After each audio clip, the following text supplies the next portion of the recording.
nome Deus, o nome de Deus? Não aparece. Deus está Deus está nos bastidores. Sim. Deus está controlando essa história sem aparecer no primeiro plano, mas ele está no controle. Até que na hora que ela fala assim, ó, jejuem por mim, que ela quer dizer o quê? Orem por mim. Orando a quem? Está orando a quem? Está orando a Deus. Mas ele está lá nos bastidores controlando. Então, assim, as coincidências, entre aspas, que acontecem no livro de Esther, as resoluções que acontecem ali, é Deus nos bastidores controlando. Essa questão do livro de Esther não ter o nome de Deus, isso ilustra como é a nossa vida, né? Deus não é invisível? Deus é invisível. Você não está vendo Deus, está vendo uma luz, não está vendo nada. Mas sabe quem está no controle? Então, assim é o livro de Esther. Deus não aparece no primeiro plano, mas ele está no controle da situação. Porque só Deus poderia ter dado o livramento que eles receberam. E a história de Esther, ela acontece entre Esdras 6 e Esdras 7. Esdras, do 1 ao 6, é a história do grupo de Zorobabel. Esdras, de 7 a 10, é a história do grupo de Esdras.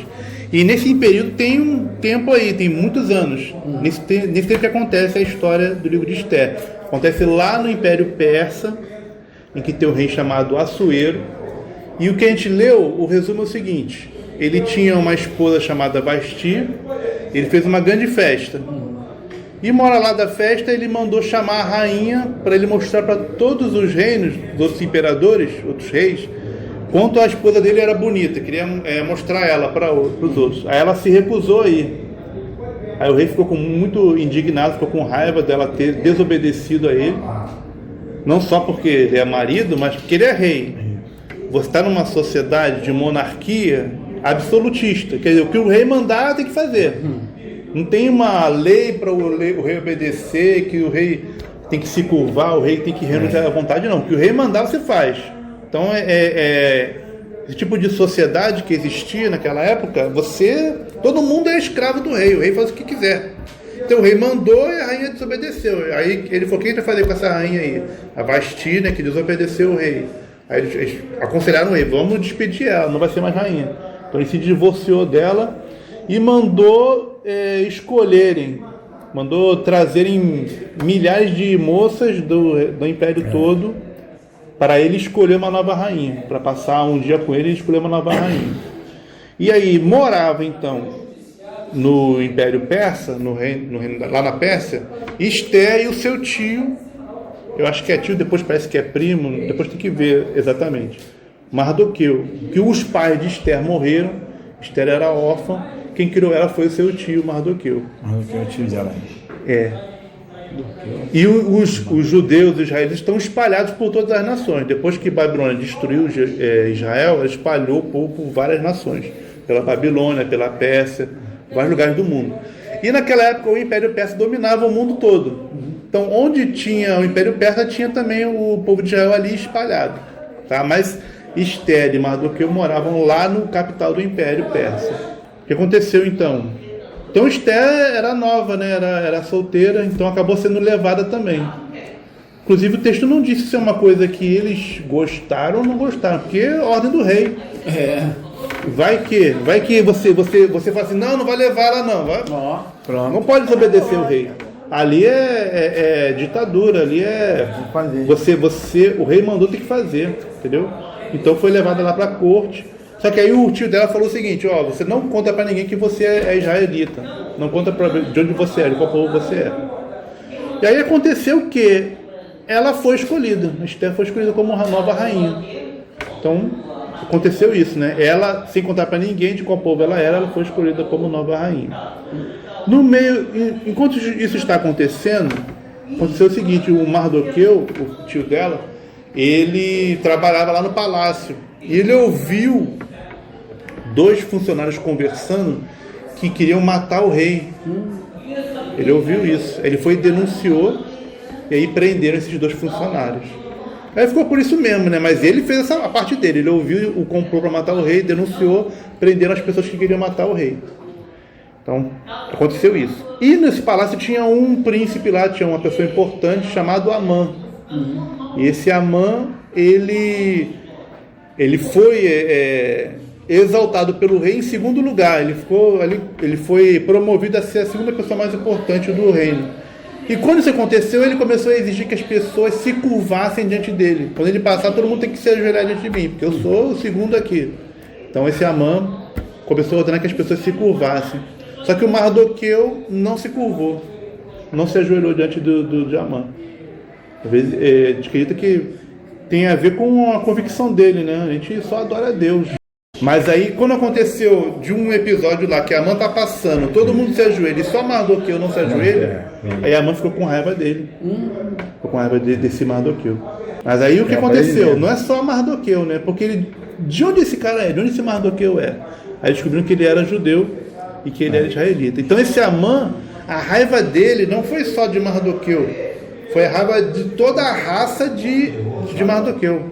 Então, esse cara aí não presta, a raça dele não presta, o povo dele não presta. Eu vou dar um jeito para acabar com o povo dele. Então a raiva dele foi subindo, o orgulho ferido, né? Vai matar todo mundo que for judeu vai ser morto em todo o reino. Ele foi e entregou essa proposta para o rei confiou nele, né? Amã falou assim, esse povo é um povo rebelde, é um povo que não se curva, que não obedece ao rei. Se você deixar esse povo viver, eles vão se rebelar contra vocês.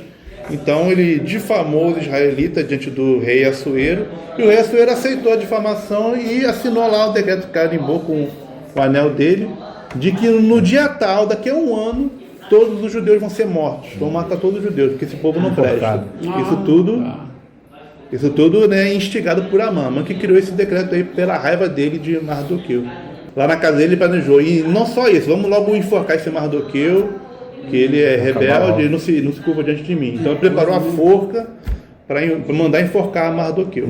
Nesse momento aí, quando Mardoqueu soube que saiu o decreto que todos os judeus vão morrer daqui a um ano de antecedência, aí Mardoqueu parou tudo que ele estava fazendo, foi lá para a porta do palácio e rasgou suas vestes, botou aquela roupa de saco, né, cinzas, e começou a clamar, começou a lamentar diante de Deus ali na porta ali, e eles, né, até Deus atender, né, começou a jejuar também, orando para Deus dar um livramento para o povo dele. E a Esther, quando soube que Mardoqueu estava lá na porta, chorando, orando, mandou um criado dela enviar roupas, né, uma roupa digna para ele vestir. Ele está com aquela roupa rasgada, aquela roupa cheia de cinza. Aí Mardoqueu falou, não quero não, eu não vou trocar de roupa, vou continuar aqui me lamentando até a gente ter uma solução da parte de Deus, né? E aí Mardoqueu mandou o recado pelo criado para Esther, você não pensa que porque você é rainha, você vai escapar. Porque um dia vão descobrir que você também é judeu, então vão matar todo judeu, vão matar você também. Agora, você na posição que você está, que Deus te colocou como rainha, você pode fazer alguma coisa. Vê o que você pode fazer aí para ajudar a gente. Se você não ajudar, eu sei que Deus vai nos livrar de alguma forma. Vai vir livramento. Agora, você está na posição de rainha, né? Você tem uma oportunidade aí. Ele mandou esse recado para Esther. E a Esther recebeu o recado de Mardoqueu e ela até pensou, né? Então eu como rainha, eu posso pedir ao rei para revogar esse decreto aí de matar todos os judeus, né? Só que lá tinha uma regra.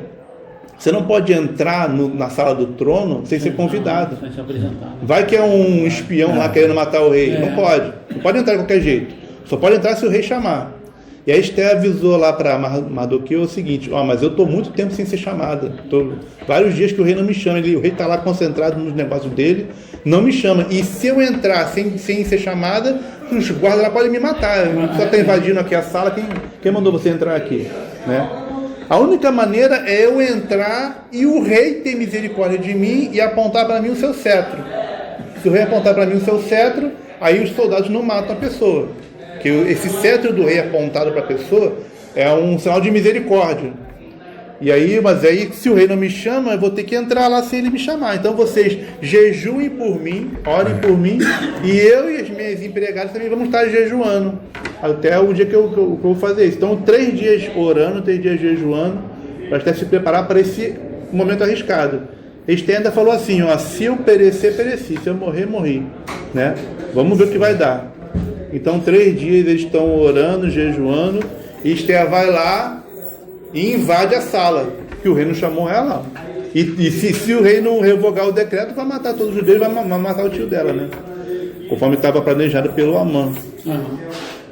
E aí ela foi, invadiu a sala, e o rei, vendo que a rainha, a Esther, ele foi estender o cetro para ela, né? Teve misericórdia e ela não foi morta. Agora só, a Esther também, ela... O que ela vai falar com o rei? O rei aceitou ela entrar na sala do trono. O rei perguntou, por que você entrou aqui? O que você quer? Aí, mas o rei, pelo jeito, o rei ele gostava dela, né? Porque ele falou assim, até a metade do reino eu vou te dar. Então o rei Assuero gostava de Esther, né? Ele era... Não sei se amava, mas eu sei que ele foi benevolente. A Esther pensou assim, não posso ir, né, com muita sede ao pote. Vou fazer uma coisa assim mais indireta. Primeiro eu vou focar no Amã, porque quem está incitando o rei a matar os judeus é Amã. Então eu tenho que resolver com Amã. Então vou fazer uma coisa assim indireta. Primeiro, rei, o que eu quero é o seguinte: convida Amã para almoçar com a gente, jantar, não sei, no dia seguinte. Amanhã ele janta com a gente, só eu, você e Amã, para a gente conversar. Esse foi o pedido de Esther. Tudo bem. Aí quando o Amã soube que a rainha convidou ele, ficou todo orgulhoso, já estava cheio de si, já era uma pessoa soberba, né? Ainda, a rainha ainda me convidou, só eu, ela e o rei. Então eu tô bem na fita, né? Então a Amã estava lá se gloriando diante da família dele, da esposa dele. Nesse dia, nessa noite, no dia seguinte, que a Amã ia ser chamado para o almoço com a rainha e com o rei não conseguiu dormir. Do nada o rei perdeu o sono, e aí ele teve uma ideia assim, lembra que aconteceu aquele negócio que tinha 2 pessoas que queriam matar o rei, e quem denunciou essas pessoas foi o Mardoqueu, né? Aí o pessoal, foi isso mesmo, foi o Mardoqueu que denunciou. E qual foi a recompensa que foi dada para Mardoqueu? Aí fala, nenhuma. Ele denunciou, livrou o rei de um complô para matarem o rei, mas não deram nada para ele. Mas ele merece alguma coisa, né? Aí o pessoal falou, merece. Aí no dia seguinte, o Amã estava esperando, né, a oportunidade para ir falar com o rei, e na verdade o Amã estava esperando para falar, para mandar enforcar o Mardoqueu. Aí o rei falou assim, com o povo dele, né, com os empregados, o que você acha que a gente tem que fazer para a gente recompensar o Mardoqueu, né? Aí tem alguém aí do lado de fora? Ele falou, tem o Amã, chama ele aqui. Aí chama, Amã, se uma pessoa, o rei, quiser recompensar muito, o que tem que fazer com ela? A Amã pensou que estava falando dele, porque ele achou que ele era o máximo lá, né?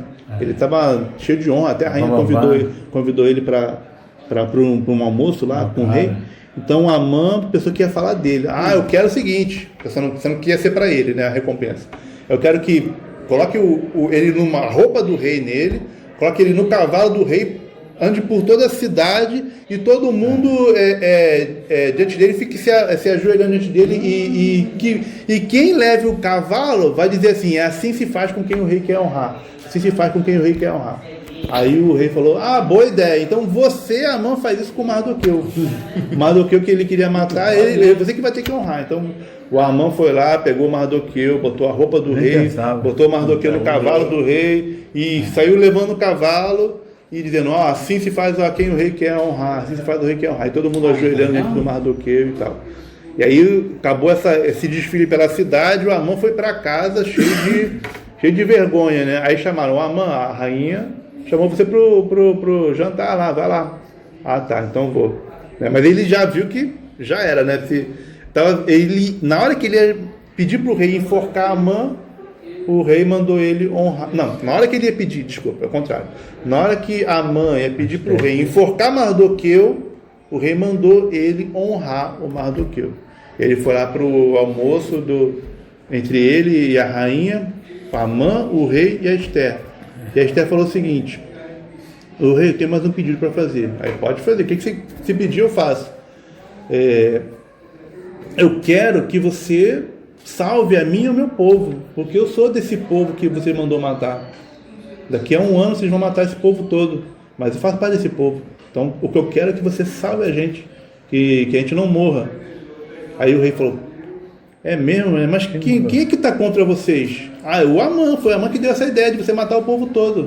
O Amã ele aqui do nosso lado. Aí o rei ficou cheio de raiva, né? Que ia matar a rainha também. Ficou cheio de raiva, o rei saiu, foi lá para fora, deixou o Amã e a Esther sozinho. Aí o Amã se ajoelhou, agarrou no pé da Esther assim, por favor, faz alguma coisa por mim, né? Não deixe ele me matar. Quando o rei chegou assim, viu ele agarrado no pé dela, você está querendo forçar a rainha na minha frente. O rei ainda pensou errado, né? Aí falou, agora já era para você. Aí pegaram o Amã, levaram, e o empregado do rei ainda falou assim, esse Amã, ele preparou uma forca para matar o Mardoqueu. O Mardoqueu que tinha livrado o rei, o Mardoqueu que tinha denunciado o complô para matar o rei. Esse Amã queria matar esse Mardoqueu. Ele preparou a forca para o Mardoqueu. Então ele que vai para essa forca. Então mataram o Amã lá na mesma forca. Na forca dele. Aí agora, então o que a gente faz? Bom, nós temos um problema. Porque lá na Pérsia, se o rei manda uma coisa, ele não pode desfazer. A lei dos medos e dos persas não pode ser desfeita. Igual o que aconteceu lá com Daniel, né? Eles fizeram o rei assinar uma lei que quem orasse, quem fizesse um pedido para qualquer Deus, ia para a cova dos leões, né?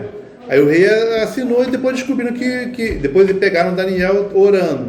Aí só que o rei era amigo de Daniel, só que o rei falou para Daniel, não posso fazer nada, porque é uma coisa que eu já assinei, porque a lei dos medos e do persa não pode ser revogada. Então a mesma coisa, eu não posso fazer nada, está assinado que daqui a um ano todos os povos e todas as províncias, os judeus vão ser mortos. Aí, se não pode revogar, pode fazer o quê? Você pode acrescentar. Então a Esther deu a ideia seguinte, não, faz o seguinte, já que não pode revogar o que você mandou, vamos acrescentar. O novo decreto é o seguinte, eles vão ser mortos, mas eles podem se defender. Eles podem se armar e se defender quando vierem para matar eles. Então esse é o novo decreto. Então o rei mandou espalhar por todo o reino, novo decreto, de que eles têm o direito de se defender quando vierem atacar eles. E aí foi isso. Esse foi o decreto complementar para resolver a situação. E aí, o que aconteceu? No dia que isso aconteceu, que vieram todo mundo para matar os judeus, eles se defenderam. E Deus deu um livramento a eles. Deus não permitiu que eles fossem derrotados. Pelo contrário, eles foram vitoriosos nessa batalha. Vieram todos os inimigos, mas venceram todos os inimigos quando eles vieram.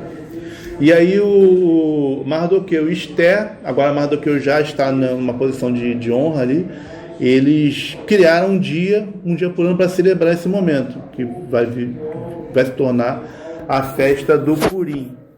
E uma vez por ano vamos lembrar desse livramento de Deus, que o povo não foi morto e foi livre dos seus inimigos. E aí, esse é o resumo da história. Quais são as lições dessa história aqui? A primeira lição é que existe a perseguição ao povo de Deus. Essa lição existe. Se a gente retomar ali na história, você vê que o Amã, ele só era para ter raiva de uma pessoa, só do Mardoqueu.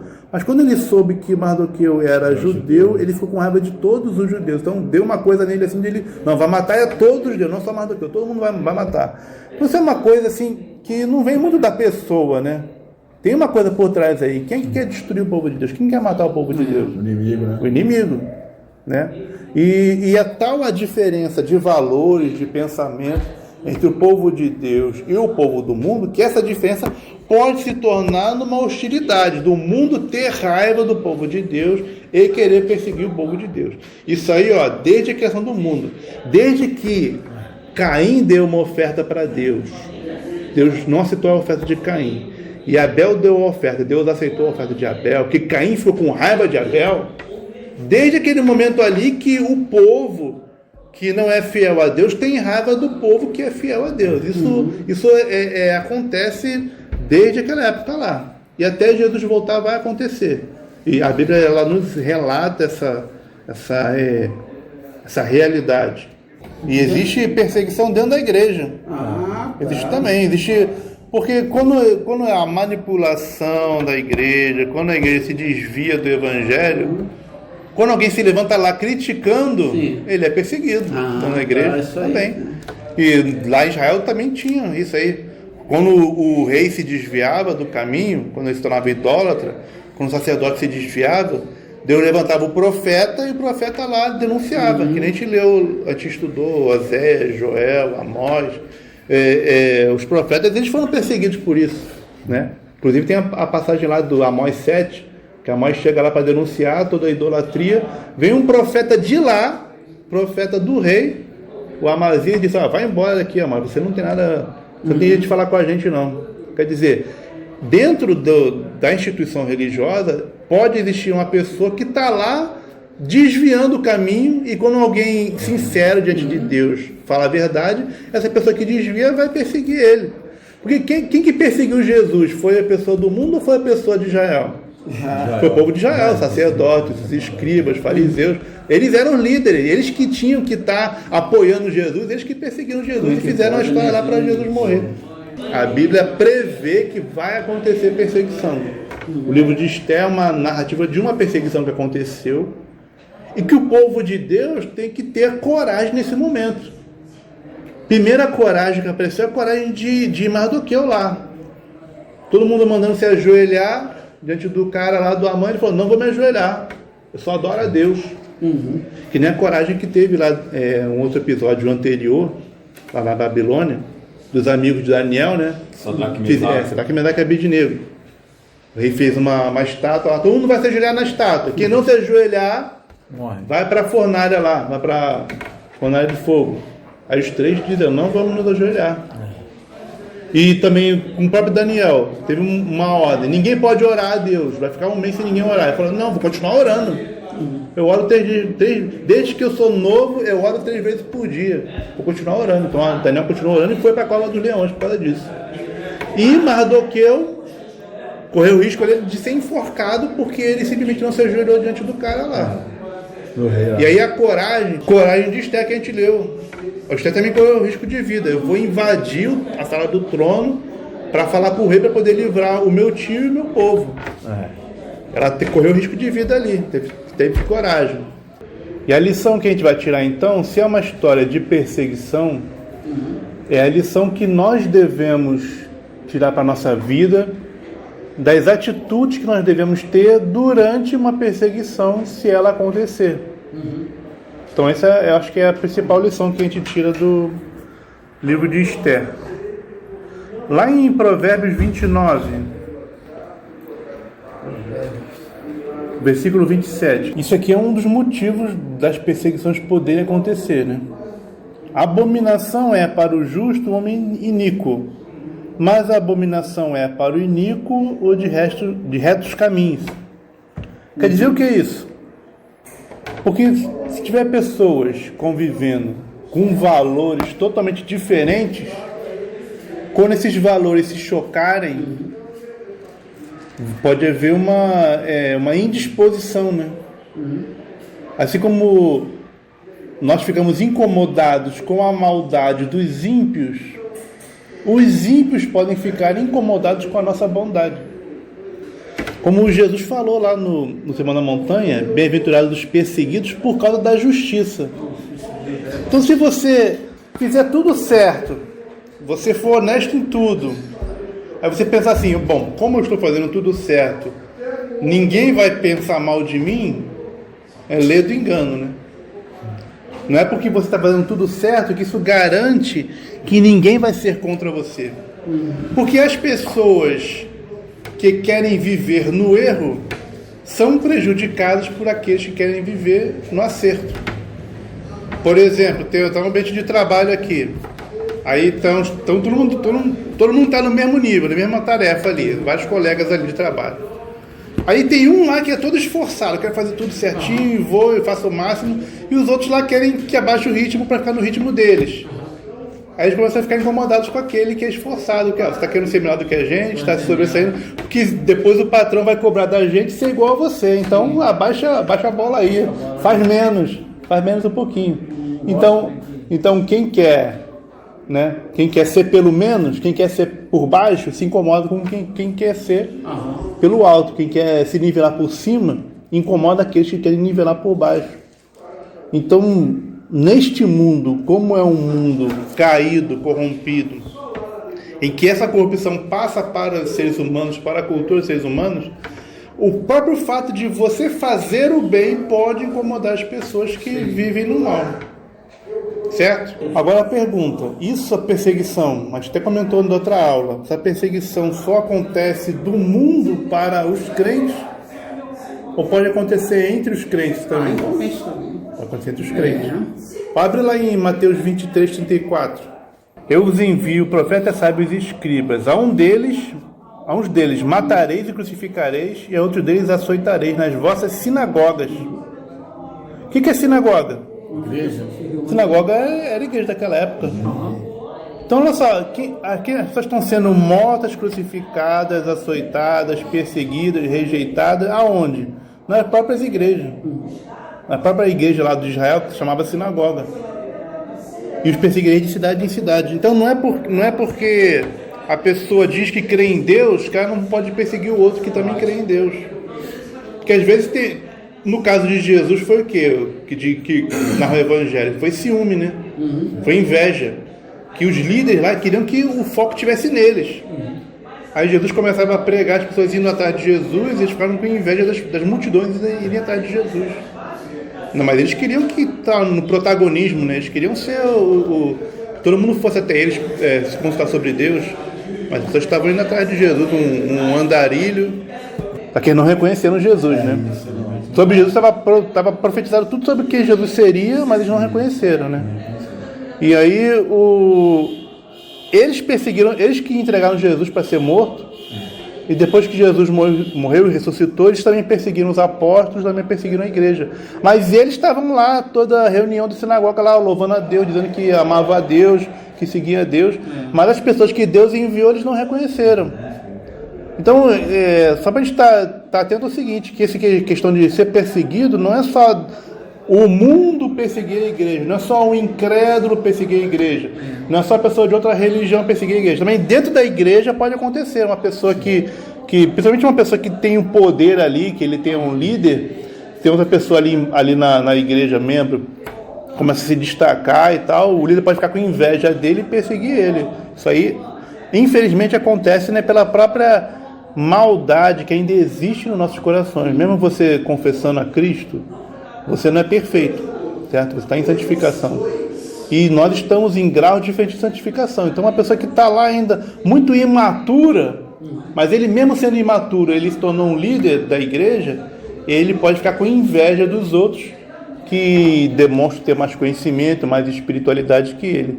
Agora, se ele fosse maduro, ele ia querer o quê? Ele ia querer que o outro crescesse, ele ia ficar feliz. Não, eu quero mais é que todo membro da igreja me passe, que seja melhor do que eu quero que eles me superem, né? E não querer, né, reprimir. Mas infelizmente isso acontece também mesmo nas próprias igrejas. Pode acontecer uma coisa semelhante, a perseguição aos que querem ser fiéis, né? Porque quando você quer ser fiel, você se esforça para ser fiel, o fato de você estar sendo fiel incomoda aqueles que não são fiéis, porque você prova que eles poderiam ser. Para quem está no meio, quem está no meia bomba, ele quer que todo mundo seja igual a ele, não quer que alguém supere ele, porque se alguém superar ele vai estar demonstrando a maldade dele, a inferioridade dele, né? Ele fica com raiva e persegue as pessoas que o superam. Para te confirmar de quem é que está incentivando a perseguição, na verdade. Lá em Atos 26, 17 e 18, fala quem incentiva. Converter da potestade de Satanás para Deus, né? Aqui fala Atos 26. Quer dizer o quê? Que a pessoa que não é convertida, o diabo ele tem um controle na vida dele, tem uma influência. Até porque a porta está aberta, né? Se não é o Espírito Santo quem te influencia, quem te influencia? Quem que vai te influenciar? Qual outro espírito que vai te influenciar além do Espírito Santo? Se não é o Espírito Santo, é quem? Né? Vai ser o diabo. Vai ser do inimigo. E aí tem uma coisa que a gente fala que incomoda as pessoas, a gente falar sobre isso, né? Porque tendência assim, que se você quisesse ser uma pessoa assim, que não vai incomodar ninguém na sua mensagem de cristão, você vai dizer, não, todo mundo é filho de Deus, todo mundo tá debaixo da graça. Não é bem assim, né? Está debaixo da graça quem recebeu a Cristo. Quem não recebeu a Cristo ainda está sob influência, né? Ele está com a porta aberta para o inimigo entrar na vida dele e influenciar a vida dele. Lá no 1 João capítulo 3. Vamos ler isso aí, porque assim, tem texto da palavra que falam certas coisas que a gente não gosta de ouvir, né? Sim. E se a gente falar para as pessoas, vai acontecer exatamente o que a gente está falando aqui da perseguição. 1 João, versículo 3, capítulo 3, versículo 10, é tipo assim, é um tipo de versículo que se você chegar falando lá no mundo, as pessoas vão começar a te criticar. Difícil você falar esse versículo lá no meio dos ímpios e eles não ficarem com raiva de você. O que está escrito aqui? 1 João 3,10. Existe os filhos de Deus e existe... Está escrito aí. Quem faz a vontade? Não, agora vai falar esse versículo aí no meio do mundo, que vocês vão pensar de você. Não, filho do diabo, mas quem está ofendendo a gente? Não, mas é a verdade da Bíblia. Ou você, se você não é liberto por Cristo, você está com a porta aberta para o diabo influenciar a sua vida. Claro que a gente tem que ter sabedoria, né? Ficar confrontando as pessoas desnecessariamente. Mas eu estou falando o seguinte, que existem verdades que a Bíblia nos ensina que são incômodas. Se a gente falar, vai incomodar as pessoas. É melhor você ter sabedoria do momento certo de falar, da maneira de falar. Agora, eu não posso querer esconder essa doutrina. A doutrina bíblica é essa, ou você é de Deus ou você é do diabo. Não tem meio termo. Não, você tem que ou você tá com Deus ou tá com o diabo. Se eu falar, eu serei perseguido. Se a gente ensinar isso aqui, se a gente chegar no mundo falando isso aqui, se você for numa praça pública falar esse versículo aqui, é capaz de voar pedra na sua direção. É claro que a gente tem que ter sabedoria, né? No momento certo, a pessoa está aberta o coração e tal. Até mesmo aqui na igreja, se a gente ficar falando esse versículo aqui na igreja, vai ter pessoas que falam, não, calma aí, não é bem assim, não. Não é filho do diabo, não. Você aí está exagerando essa palavra aí. Né? Tem pessoas que vão ter dificuldade de acreditar nesse texto aí. Vamos recapitular um negócio aqui. Abraão teve quantos filhos? Não, Abraão teve muitos filhos. Muitos filhos. O primeiro filho foi o Ismael, que ele teve com a empregada. O segundo filho foi Isaac, que ele teve com a Sara. Depois que Sara morreu, ele teve vários filhos, casou de novo com Quetura, e teve outras concubinas, e teve vários filhos. De Isaac nasceram 2 filhos. Qual é o nome dos 2 filhos de Isaac? Esaú e Jacó.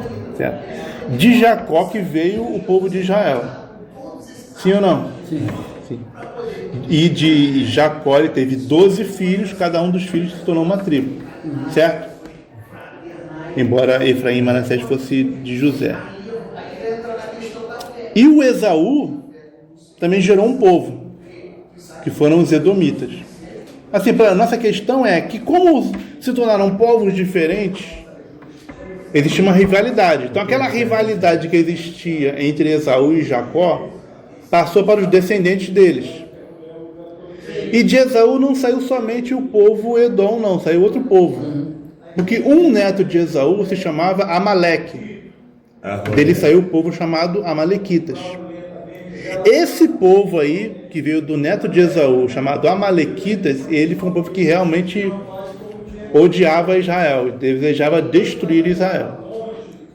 Agora lá em Deuteronômio 25:17, narra uma coisa que ele fez, que esse povo, os Amalequitas, fizeram enquanto Israel estava atravessando o deserto, estava na peregrinação dos 40 anos. Então, Deuteronômio 25, de 17 até o 19, narra que esse povo, Amaleque, atacou Israel no caminho. E ainda foi um ataque covarde, né? Que ele foi pela retaguarda e saiu matando os fracos da retaguarda. Quem que fica na retaguarda? O povo está andando, quem anda mais rápido são os homens, né? As mulheres, as crianças, os idosos andam mais devagar. Então é normal que eles fiquem para a retaguarda. Aí esse povo Amaleque foi e atacou os fracos da retaguarda. Atacou os doentes, as mulheres, as crianças, os idosos. Foi lá, saiu matando um monte de gente de Israel na covardia. Então está registrado aqui em Deuteronômio que ele que atacou primeiro e atacou primeiro os fracos. Então, por este ataque, por esta rivalidade, Deus diz que não vai existir uma guerra aí entre Israel e Amaleque.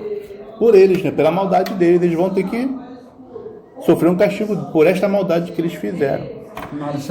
E essa guerra, então essa guerra entre Amaleque e Israel, na verdade tem várias batalhas diferentes. A primeira batalha foi essa, de Deuteronômio 25 narra, que Amaleque atacou. A segunda está lá em Êxodo 17, aquela passagem lá que fala que Moisés estava orando, aí tinha uma pessoa do lado segurando uma mão, outra segurando a outra. Lembra disso? Estava velho, cansava de orar e ficava um de cada lado segurando a mão dele para ele continuar orando. E quando ele orava, o povo ganhava, quando ele parava de orar, o povo perdia. Lembra essa passagem? Êxodo 17. Aí o sentido enquanto ele estava orando, o povo estava vencendo. Quando ele parava de orar, o povo perdia. Até a lição pra gente, né? Quando a gente ora, a igreja vence. Vamos lá, Êxodo 17. Então, Êxodo 17 tem essa passagem aí da segunda batalha entre Israel e Amaleque, os amalequitas. Josué estava lá liderando, Moisés estava orando, aí cansava a mão de Moisés, e Arão e Hur seguravam a mão de Moisés para eles continuar orando e o povo poder vencer. Então o povo venceu essa batalha. Mas não acabou ainda, não acabou. Foi só mais uma batalha. Êxodo 17 e 16, o que fala? Porquanto jurou o Senhor, haverá guerra do Senhor contra Amaleque de geração em geração. Então vamos continuar. Essa rivalidade, essa guerra entre Amaleque e Israel vai continuar, certo? Porque Amaleque, esse povo, tomou ódio de Israel e ia continuar a haver guerra entre os dois. A terceira batalha entre Israel e Amaleque está lá em 1 Samuel, o capítulo 15, versículo 8. Terceira batalha desses dois povos. Aí, no capítulo 15, Deus manda Samuel avisar Saul. Saul vai lá e guerreia contra os amalequitas, porque eu me recordei do pecado, né, da maldade que eles fizeram, atacando lá as mulheres e crianças e idosos. Chegando lá da batalha, Saul foi na batalha, venceu o povo e trouxe o rei dos amalequitas. Pode ler o versículo 7 e o versículo 8, certo? Então ele venceu, mas o rei ele tomou vivo. Aí depois chegou Samuel e falou: por que poupou o rei e tal? Provavelmente ele poupou o rei para ele ficar usando como troféu, né? Para ficar se gabando aqui, o rei que eu derrotei e tal. Ficar ali humilhando o rei o resto da vida. Aí Samuel falou que não é isso que Deus mandou você fazer. O detalhe é o seguinte: eu aguardo aqui o nome do rei. O nome do rei dos amalequitas é Agag. Tá? E qual é o nome do pai de Saul? Lá no 1 Samuel 9, capítulo 9, versículo 1 e 2. Lê aí, 1 Samuel, capítulo 9, versículo 1 e 2. Havia um homem de Benjamim, a tribo. E esse homem de Benjamim, qual é o nome dele? Quis. Então, guarde essas duas informações. O nome do pai do rei Saul é Quis. E o nome do rei dos amalequitas é Agag. Então, vamos lá para Esther. Lá em Esther tem duas pessoas que estão em conflito. Quem é? O Amã e o Mardoqueu. Sim ou não? Sim. Agora, abre lá, por favor, em Esther. Vamos voltar para Esther. Esther, capítulo 2, versículo 5. Esther, versículo 2. Vamos falar de Mardoqueu. Quem é Mardoqueu? Esther 2, 5. Filho de? Que ele é descendente, porque Mardoqueu é muito tempo depois. Mardoqueu é uns 300, 400 anos depois de Saul. Mas ele é descendente de Quis. Ele é da mesma linhagem de Saul. É Benjamim, da tribo de Benjamim, da linhagem do rei Saul. Esse rei Saul, que em 1 Samuel 15 batalhou com os amalequitas, onde tinha um rei chamado Agag. Agora lá em Esther 3, versículo 1. Então, esse Amã aqui, que na história de Esther é a pessoa que está promovendo a perseguição aos judeus, que queria que exterminar todos os judeus, ele é um agagita. Quer dizer, descendente de Agag. Daquele Agag. Então, na verdade, aqui a batalha que acontece no livro de Esther é a quarta batalha entre Israel e Amaleque, os amalequitas. Porque Amã é descendente da linhagem do rei Saul a Mardoqueu é da linhagem do rei Saul e Amã é da linhagem dos amalequitas. É o mesmo povo que lá em Deuteronômio falou que atacou Israel, o descendente deles que está lá no governo da Pérsia, o Amã, e por isso que ele odeia tanto Israel. Porque Israel é o povo rival do povo dele, os amalequitas. Então, esse conflito aqui, onde ele mandou matar todos os judeus do mundo todo, ele é motivado também pela rivalidade entre os dois povos, que Amã é descendente do povo dos amalequitas e Amã é descendente dos amalequitas e Mardoqueu é descendente da linhagem do rei Saul. E isso aí está lá profetizado. Quando a gente lê lá em Ezequiel, capítulo 38, 39, a guerra de Gog e Magog, já ouviram falar disso? Guerra de Gog e Magog. Quando você vê a palavra assim, Agag, que é o nome do rei lá, o rei amalequita, Agag, e a palavra Gog, não são palavras parecidas? É disso que ele está falando. Ezequiel 38 e Ezequiel 39 é uma profecia desse ataque mundial a Israel que aconteceu no livro de Esther. Da mesma forma, no capítulo 3 de Joel, tem essa profecia do ataque, o mundo inteiro ia atacar Israel. E no capítulo 14 do profeta Zacarias, também está falando disso aí. Sabe por quê? Porque esse povo hoje, Israel assim atual, essa nação hoje que se chama Israel, não tem como a gente saber se é realmente descendente daquele povo lá da Bíblia. Porque de lá para cá, da época da Bíblia até hoje, houve muitas misturas de povos. Então, inclusive, eu estou falando isso porque tem pessoas que pegam esse texto lá de Ezequiel 38, Ezequiel 39, pegam o texto de Zacarias 14 e diz que é para o futuro. Mas não, se cumpriu tudo aqui em Esther. Um ataque mundial contra Israel, que Israel sairia vitorioso. Tanto Joel 3, quanto Ezequiel 38 e 39, quanto Zacarias 14. Todas essas passagens falam de um ataque do mundo inteiro atacando Israel, mas Israel sendo vitorioso, que foi o que aconteceu no livro de Esther. O mundo inteiro saiu para atacar Israel, mas pelo decreto do rei, o Israel tinha o direito de se defender. E nesse direito de se defender, eles venceram. E é isso. Esta perseguição já se cumpriu no passado. E aí, agora, se você, por exemplo, se você é da religião do judaísmo, e essa religião do judaísmo, ela está ligada a esse país chamado Israel, que foi criado em 1948. Para você interessa você pegar a Bíblia e justificar no dia de hoje o seu direito a ter aquele país lá e dizer que Deus está protegendo eles, Deus está do lado deles. Para você interessa. Por motivo político. Você se interessa em justificar com a Bíblia. Porque as pessoas do seu país, o pessoal lá do país de Israel, eles têm a religião do judaísmo e eles acham que eles estão debaixo disso aqui ainda. Mas pela Bíblia, no Novo Testamento, o povo de Deus é quem crê em Jesus. Independente da raça. Somos nós. Independente da raça. Sim, o Israel espiritual. Independente se você é da etnia descendente de Abraão ou não, se você crê em Jesus, você faz parte do novo Israel, do Israel de Deus verdadeiro, que é o povo de Deus do Novo Testamento. Onde você entra não pela descendência, não porque você é neto, bisneto de sei lá quem. Não é por isso que você entra no reino de Deus. Você entra porque você creu em Cristo. Jesus disse, eu sou a porta. A porta é Cristo. Quem crê em Cristo vai entrar. Quem não crê em Cristo não entrou, está do lado de fora do reino ainda. Mesmo que seja descendente étnico dos povos antigos lá. Mesmo que seja descendente de Abraão.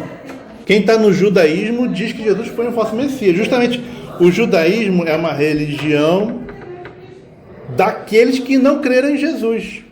Porque quem creu em Jesus se tornou cristão.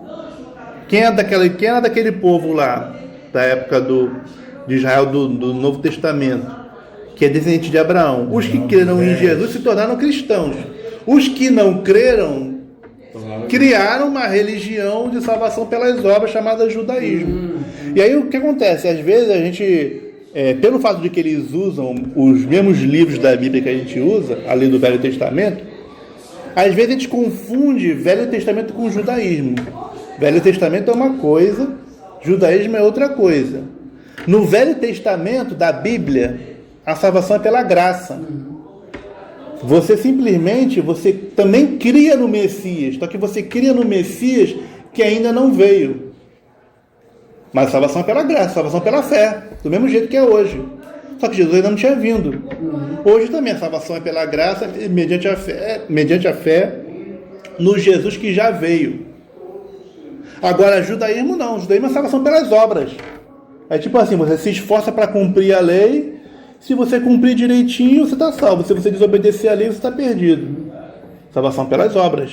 Então, o islamismo, né, que o Maomé criou, essa religião inventou, também é uma religião de salvação pelas obras. Tem lá as regras que Maomé colocou. Se você seguir as regras que Maomé escreveu no Alcorão, você está salvo. Se você não seguir, você está perdido. Salvação pelas obras. Que é quem? É todo mundo, né? Todo ser humano. O cara é rico, é pobre, ele está bem de saúde, está mal de saúde.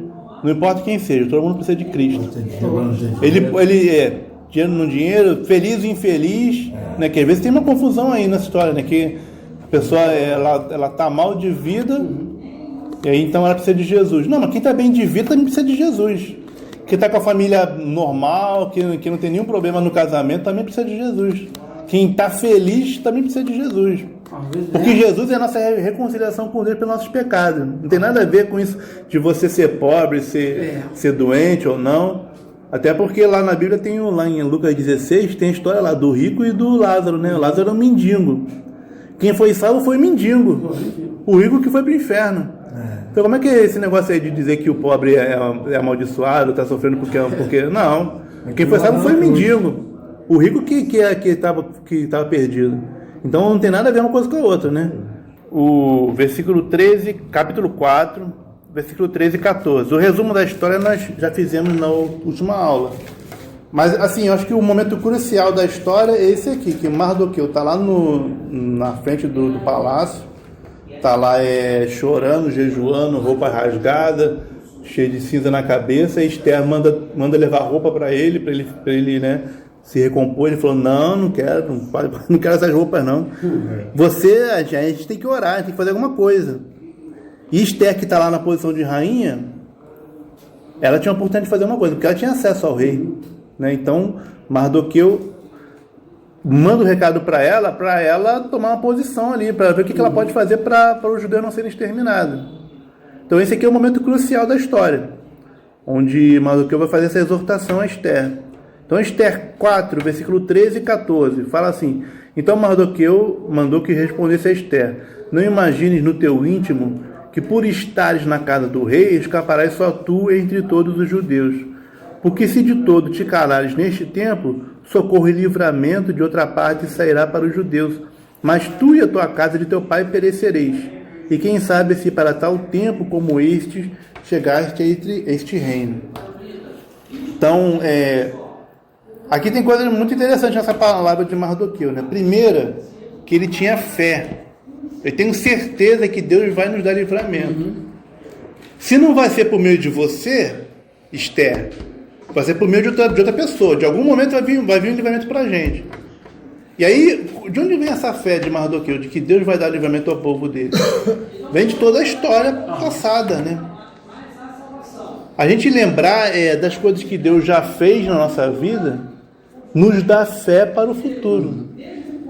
Então, ele lembrando de tudo que Deus fez lá no Egito, livrou eles da escravidão, Deus abriu o mar vermelho para eles passarem, sustentou eles no deserto 40 anos. Quando tinha guerra, Deus levantava juízes para libertar eles. Levantou Gideão, levantou Sansão, levantou Davi, deu vitórias ao povo, não deixou o povo ser exterminado. Toda essa história pregressa, Mardoqueu olhava para trás e dizia assim: não, Deus nos livrou antes, Deus vai nos livrar agora, certo? Isso é uma atitude assim que nos orienta hoje, né? Você, quando passar a dificuldade hoje, você lembrar assim, não, mas no passado Deus me livrou. Deus me sustentou já. Já passei por coisas piores. E Deus me sustentou. Então eu sei que Deus vai me sustentar agora. Então eu tenho certeza que Deus vai me sustentar. Deus vai nos dar livramento, né? Então essa fé aí de Mardoqueu é uma coisa para a gente imitar, né? Para a gente aprender com ele, né? Não é o ir à igreja que vai te dar a vitória no negócio. Deus não é comprado. Não é eu frequentar a igreja que faz com que Deus me abençoe porque eu frequentei a igreja. Frequentar a igreja não é mérito. Frequentar a igreja é uma consequência de você fazer parte do corpo de Cristo. Comunhão. Comunhão, com privilégio, com certeza. Na 1 Coríntios 12 fala assim: Deus colocou os membros no corpo como Ele quis. Então, assim, quando você creu em Jesus, não foi só você se reconciliou com Deus, você foi incluído no corpo de Cristo.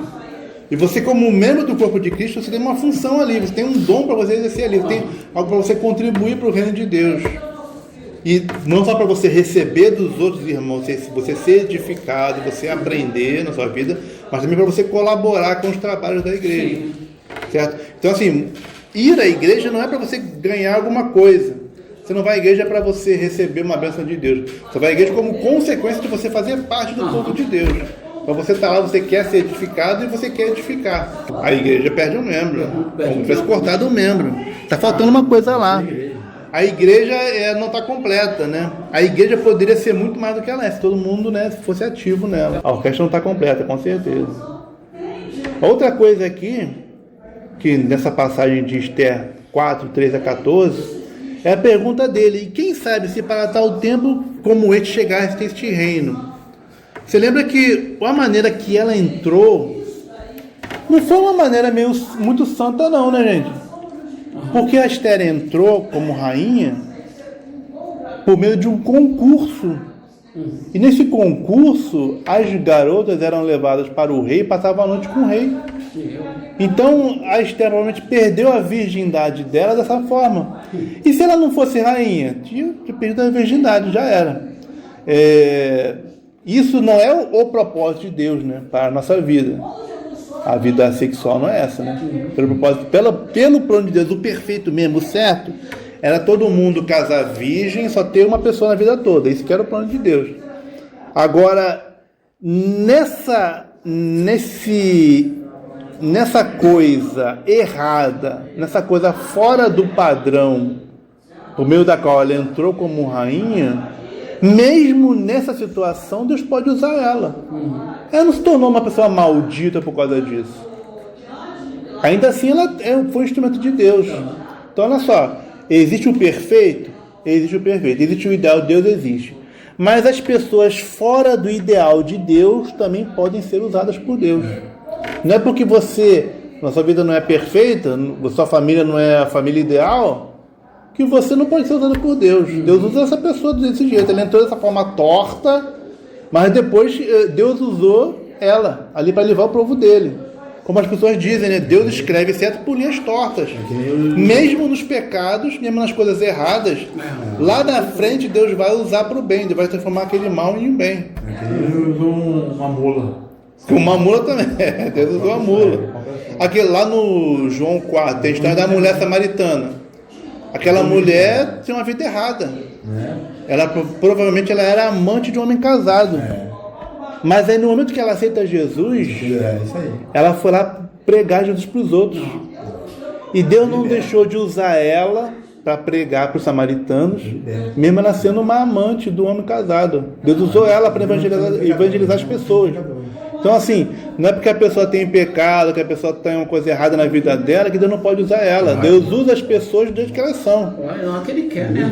Como Ele quer, e Ele usa as pessoas imperfeitas. Porque, olha só, às vezes, nós que fazemos uma graduação de pecados, assim, no pecado que é mais terrível e o pecado que é menos terrível. Mas pecado todo mundo tem.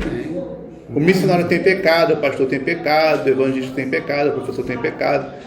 A pessoa mais santa que você conhece tem pecado. A melhor questão do mundo tem pecado. Então a gente só tem pecados diferentes. E Deus vai usar as pessoas pecaminosas que nós somos. Então Esther entrou lá de uma maneira, entrou como rainha de uma maneira pecaminosa, né? Não foi uma coisa, né, perfeita lá, como não foi do ideal de Deus, mas lá depois Deus usou ela. E assim, onde nós temos a nossa vida, nós temos nossos pecados, nós temos as nossas imperfeições, mas isso não será empecilho de Deus nos usar, mesmo nós sendo pecadores, mesmo nas nossas imperfeições. Então, o que eu tenho que discernir é a minha oportunidade. Então, Esther tinha que discernir assim: eu tenho a oportunidade de fazer alguma coisa boa no lugar onde eu estou. Então, nós também, nós temos a nossa posição na nossa família, a nossa posição na nossa vizinhança, nós temos a nossa posição no nosso trabalho, nós temos a nossa posição na nossa igreja. Onde nós estamos, nós temos a possibilidade de fazer alguma coisa boa. Eu tenho que, igual o Estéreo, abrir os olhos. Não, a oportunidade é essa.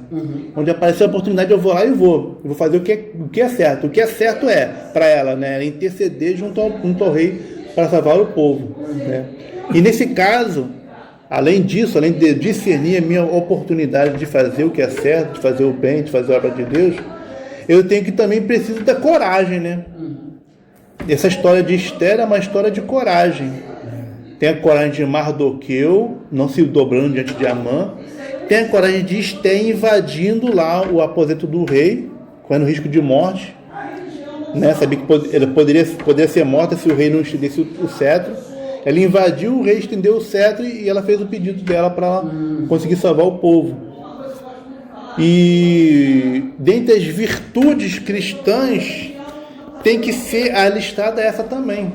Então, as virtudes aí que a Bíblia fala, que a gente tem que ter amor, a gente tem que ter paciência, tem que ter mansidão, não é? Não tem tudo isso, a gente tem que ter fidelidade, bondade, benignidade, mansidão, os frutos do Espírito Santo. Mas também tem uma virtude aí da coragem, a virtude da ousadia. Coragem de avançar, né? Tem que ter coragem. A Bíblia fala sobre isso ou não? Fala. Vamos lá em 2 Timóteo. Então, 2 Timóteo 1,7 fala: Deus não nos deu espírito de covardia. Então, era muito fácil, né? A tendência era o Amã diante de lá. Todo mundo está se ajoelhando diante... Amã não. O Mardoqueu diante de Amã. Todo mundo está se ajoelhando diante de Amã. Vou me ajoelhar também, é mais fácil, né? Mas Deus não nos deu espírito de covardia. Então, ele foi corajoso e não se ajoelhou diante de Amã. Então, a mesma coisa Esther. Não, é muito arriscado, é capaz de eu morrer aqui. Se eu invadir a sala do rei sem ser convidado, os soldados vão me matar. E aí, a tendência é o quê? Vou não, muito arriscado. Só que Deus não nos deu espírito de covardia, Ele nos deu espírito de coragem. Então, o Espírito Santo também é um espírito de coragem. Aquela coragem de você abrir a boca e falar de Jesus para os outros, né? Tem que ter coragem, né? Sabe que a pessoa vai reagir, vai ficar com raiva de você, vai te atacar de volta. Tem que ter coragem. E aí, se falta coragem, a gente pode orar por ela, porque a Bíblia também tem as pessoas orando por coragem. Tem o povo de Deus orando para ter essa ousadia. Está lá em Atos 4. Atos 4, 29. Eles estão orando a Deus. Depois que foram açoitados, né? Os apóstolos foram chicoteados, voltaram para casa sangrando, com as costas sangrando. Mesmo assim, eles se unem para orar com a igreja, agradecendo a Deus pelo privilégio de sofrer pelo Evangelho. E na oração eles pedem o quê? Senhor, aqui nunca mais eu seja chicoteado, nunca mais eu sofro. Não, ele não pede isso não, ele pede outra coisa. O que ele pede? Atos 4, 29. Então aqui, Senhor, dá a gente mais ousadia ainda, para a gente falar a tua palavra com ousadia. E justamente é se falar a palavra de Deus com ousadia que pode gerar perseguição. Mas eles, em vez de eles falarem, Senhor, que não tem perseguição nenhuma, não, me dá mais ousadia para eu falar mais ainda a tua palavra.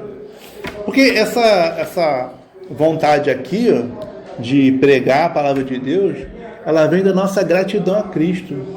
Quanto mais você amar a Cristo, quanto mais você amar aquilo que Cristo fez por você na cruz, que Ele pagou pelos seus pecados, quanto mais você entender que você tem o dever de agradecer a Cristo dessa forma, pregando a Ele para as pessoas, mais você vai querer, não, Senhor, eu quero pregar essa palavra, me dá a coragem, me dá a capacidade, me dá a ousadia para eu falar essa palavra para os outros. E aí, se falta essa ousadia, eu posso orar que eles oraram aqui, Senhor, concede que nós pregamos a palavra com toda ousadia.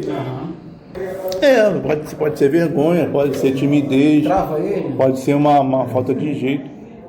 E pode ser, às vezes, a própria personalidade da pessoa. A pessoa que tem uma personalidade introvertida, tímida. Mas isso é superável. Isso pode ser vencido, né?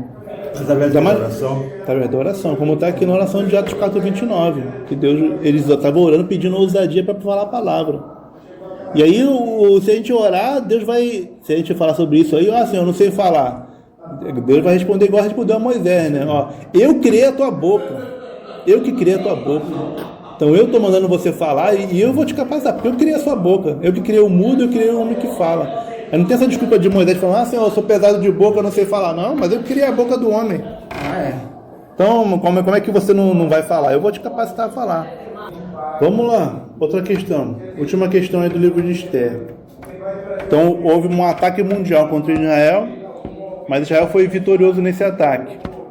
Quais são as consequências, além de Israel ser livrado, teve outras consequências? Qual foi uma das consequências? Foi a conversão de outros povos à fé de Israel, ao Deus de Israel. Que nem lá quando Israel saiu do Egito, se você reparar lá no texto de Êxodo, fala que quando eles saíram, vários outros povos que estavam lá saíram também junto. Porque eles viram o poder do Deus de Israel com aquelas pragas, né, vencendo o Egito, vencendo os deuses do Egito. E eles foram juntos e se converteram. Vários outros povos que estavam ali junto do Egito. E lá em Zacarias 8, 20 e 23, lembra que quando a gente estudou Esdras e Neemias, a gente comentou que Zacarias é antes de Esther, na cronologia. Então as coisas que Zacarias fala, Zacarias 14, Zacarias 8, estão se cumprindo nesse episódio de Esther. Então Zacarias 8, do 20 ao 23, fala assim, assim diz o Senhor dos Exércitos, ainda sucederá que virão os povos, os habitantes de muitas cidades, e os habitantes de uma cidade irão a outra dizendo, vamos depressa suplicar o favor do Senhor e buscar o Senhor dos Exércitos, eu também irei. Assim virão muitos povos e poderosas nações a buscar em Jerusalém ao Senhor dos Exércitos e a suplicar o favor do Senhor. É assim diz o Senhor dos Exércitos, naquele dia sucederá que pegarão 10 homens de todas as línguas das nações, pegarão, sim, nas orlas das vestes de um judeu, dizendo, iremos convosco porque temos ouvido que Deus está convosco. Então aqui Zacarias 8, do 20 ao 23, tem uma narração de outros povos se convertendo ao Deus de Israel, por causa das obras que Deus tem feito em favor de Israel. E nessa história de Esther, isso está registrado. Esther, capítulo 8, versículo 17. Como consequência, deles terem obtido o decreto favorável do rei, os outros povos ali ficaram impressionados que eles conseguiram reverter, conseguiram uma solução da ordem de extermínio, e se converteram ao Deus de Israel. Esther 8, 17. Também em toda a província, em toda a cidade, onde chegava a palavra do rei e a sua ordem, havia entre os judeus alegria e gozo, banquetes e dias de folguedo, e muitos dos povos da terra se fizeram judeus, porque o temor dos judeus tinha caído sobre eles. Então, muitos dos povos da terra se fizeram judeus, porque o temor dos judeus tinha caído sobre eles. Então, houve ali, naquela ocasião, não foi só para Deus livrar o povo dele, mas também para outros povos se converterem a Deus. Eles viram e ficaram impressionados com o livramento que Deus deu e se converteram a Deus ali. Amém? Amém.